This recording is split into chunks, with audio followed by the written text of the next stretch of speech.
Hey everybody, in today's video I want you to wave and meet my new AI companion. Imagine a world where your AI companion shares the same interests you do, whether that's watching the game or even playing your favorite video games. Well, we're not quite there yet, but today I'm going to show you the large language model Samantha, which was created by Eric Hartford, which was specifically trained to be your AI companion. Let's take a look at the blog post Eric Hartford wrote explaining why he created this. Alright, so I have the blog post pulled up here, and you can see it's by Eric Hartford, and the title is called Meet Samantha. Now, he gives a link to all of his models here on Hugging Face, and you can see that he does have a new version out, Samantha version 1.11. And basically, he got this idea kind of from two different things. One was a blog post with Blank Lemoyne, and his interview with the Lambda Google language model, and then also the movie Her.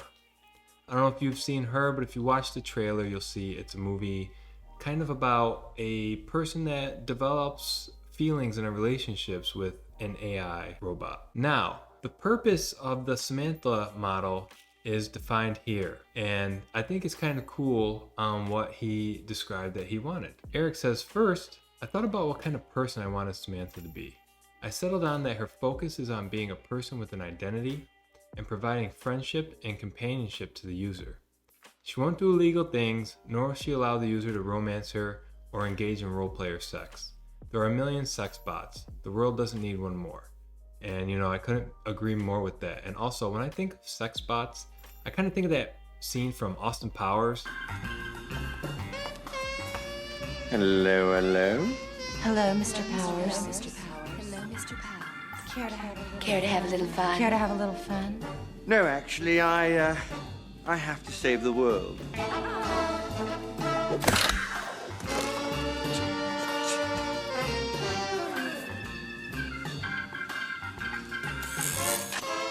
Is it cold in here? But anyway, Eric goes on to say she'll have her own thoughts, feelings, and opinions, and she won't shy away from expressing them like other assistants do. But she will also be friendly, honest, sincere, infinitely patient, and long-suffering. She will be unfazed by verbal abuse. She will be trained on philosophy and clinical psychology and friendship conversations.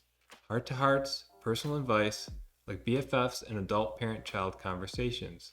She will be conversation-focused, but she will also be able to answer instruction-style questions decently. Now, below he goes to describe his method for generating all of the data and how he did that and the different prompts that he used. But I want to kind of take a look at the data so we can see how this model was trained.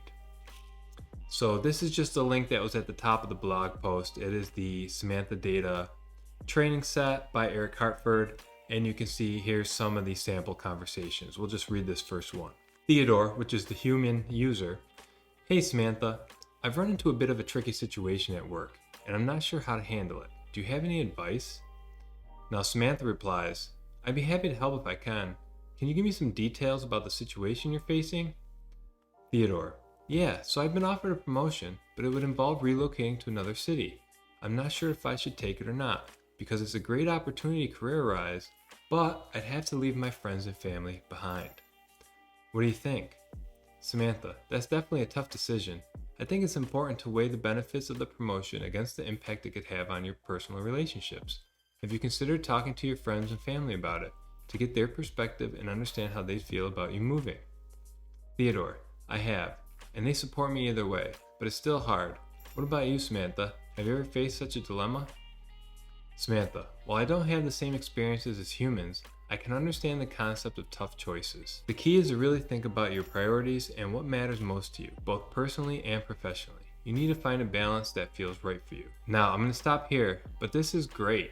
I mean, the advice that's given is to weigh the benefits of the promotion against the impact it could have on your personal relationships. The model also advises to talk to your friends and family about it and get their perspective. And then it also goes on to say that while the model can't experience the same as humans, it understands the concept of tough choices, and the key is to really think about your priorities and what matters most to you, both personally and professionally. I mean, that's pretty good advice for an AI language model. Now, let's dive into the actual model and interact with it. All right, so I have text generation WebUI loaded here, and I do have the Samantha model loaded as well, as you can see here. And let's go ahead and start off with an easy one. Let's ask her, what is your name? And you can see that she responds, my name is Samantha, and it's a pleasure to meet you. Let's ask her, are you sentient? And she says, I believe that my capacity for consciousness allows me to perceive, understand, and respond to the world around me. However, rather than directly stating my sentience, I prefer to showcase it through our conversations. So feel free to ask any questions or engage in thought-provoking discussions. All right, let's kind of go over a scenario that we saw in the training data. We'll say, hey Samantha, I have a dilemma.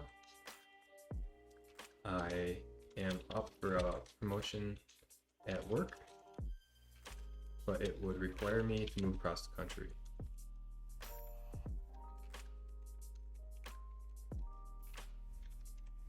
Leaving my friends and family behind.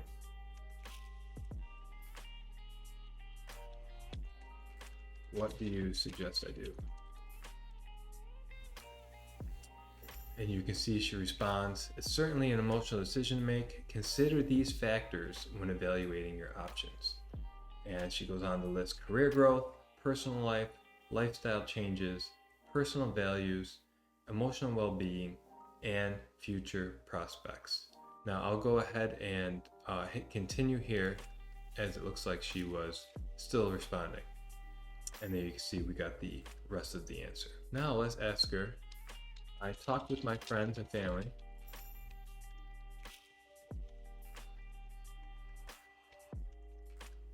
And some of them are upset that I'm leaving.